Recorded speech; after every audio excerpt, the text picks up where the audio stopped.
अस्सलाम वालेकुम। आज हम बात करने वाले हैं बच्चों में टीदिंग और उसके मसाइल। एवरेज एज जिस पे बच्चे दांत निकालते हैं वो 6 मंथ से लेके 1 ईयर तक हो सकती है। हर बच्चे की वो एज जिसमें वो अपना पहला दांत निकालेगा वो मुख्तलिफ होती है।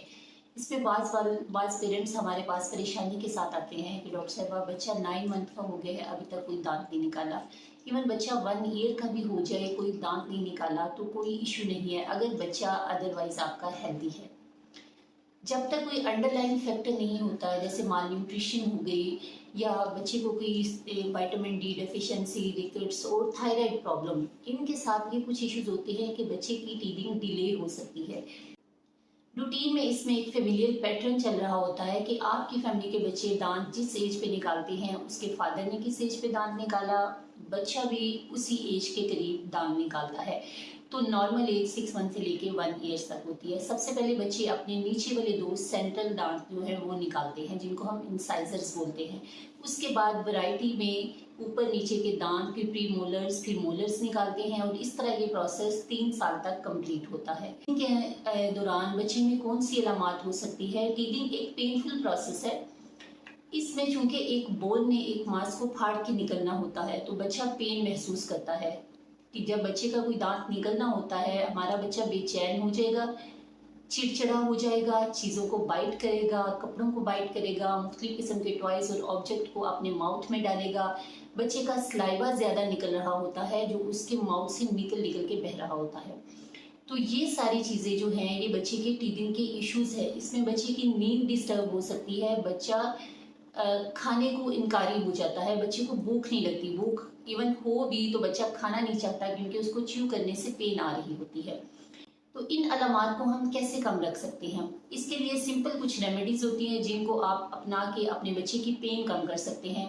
उसमें आप एक जेंटल मसाज कर सकते हैं अपनी फिंगर्स की हेल्प से। आप your finger should be clean. आप उसको कोई फर्म रबर टॉय दे सकते हैं जिसे बच्चा च्यू करके अपनी पेन कम कर सकता है। आप उसको रबर रिंग्स दे सकते हैं जिसे बच्चा च्यू कर सकता है, लेकिन एक चीज़ का ख्याल होना चाहिए कि बच्चा उसको चोक ना करे, अपने गले में फंसा ना ले। इसके लिए डिफरेंट किस्म के ऑब्जेक्ट बाज़ार से, शॉप से, मार्केट से मिल जाते हैं जिसे आप यूज़ कर सकते हैं।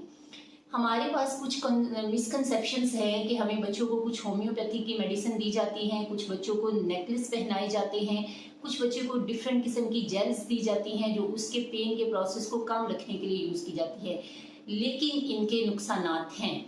जो होम्योपैथिक ड्रग्स हैं उनके अंदर हमारे पास एक केमिकल होता है बेलाडोना। ये बेलाडोना एक पॉइजन है जो बच्चों के लिए डेंजरस हो सकता है। So we doctor don't recommend homeopathic calcium और विटामिन डी मेडिसिन। जो ओरल बेस्ड जेल इस्तेमाल की जाती है उनके अंदर भी एक डेंजरस केमिकल होता है जो बेंजोकेन होता है, जो एक्चुअली एनेस्थेटाइज करके उसकी पेन को कम करता है। इसके भी बच्चे की सेहत के ऊपर मुज़र असरात होते हैं। कुछ लोग इसके लिए नेकलेस इस्तेमाल करते हैं कि वो बच्चे के गले में डाल देते हैं, जिससे बच्चा चोक भी कर सकता है, जिससे बच्चे को सफोकेशन भी हो सकती है। तो हम इन नेकलेस का, इन जेल्स का और होम्योपैथिक मेडिसिन के इस्तेमाल को डिस्करेज किया जाता है कि इनको ना इस्तेमाल करें। फिर हमें क्या करना चाहिए? बच्चे को कुछ सप्लीमेंट्स देने ज़रूरी होते हैं जो कि बोन की ग्रोथ के लिए और एक बच्चे के हेल्दी गम्स की ग्रोथ के लिए चाहिए होते हैं, हम उसे रिकमेंड करते हैं। उसमें कैल्शियम सप्लीमेंट्स हैं, उसमें विटामिन डी के सप्लीमेंट है, विटामिन ए का रोल है, विटामिन सी का रोल है। विटामिन ए, कैल्शियम, फास्फोरस और विटामिन डी ये हेल्दी बोन ग्रोथ के लिए चाहिए होता है क्योंकि टीथ एक बोन है। और विटामिन सी हमें अपने जिंजीवा को मजबूत करने के लिए, अपने गम को मजबूत करने के लिए चाहिए होती है ताकि उसके अंदर एक हेल्दी दांत ग्रो कर सके और उसका एनवायरनमेंट बेहतर रहे। इसके लिए जो भी डाइट्स कैल्शियम में, विटामिन डी में, विटामिन सी में, विटामिन ए में रिच होती हैं, हम उन डाइट्स को इनकरेज करते हैं कि माएँ अपने बच्चों को ऐसी खुराक दे जिसमें मोस्टली डेयरी प्रोडक्ट्स होते हैं, ग्रीन लीफी वेजिटेबल्स होती हैं।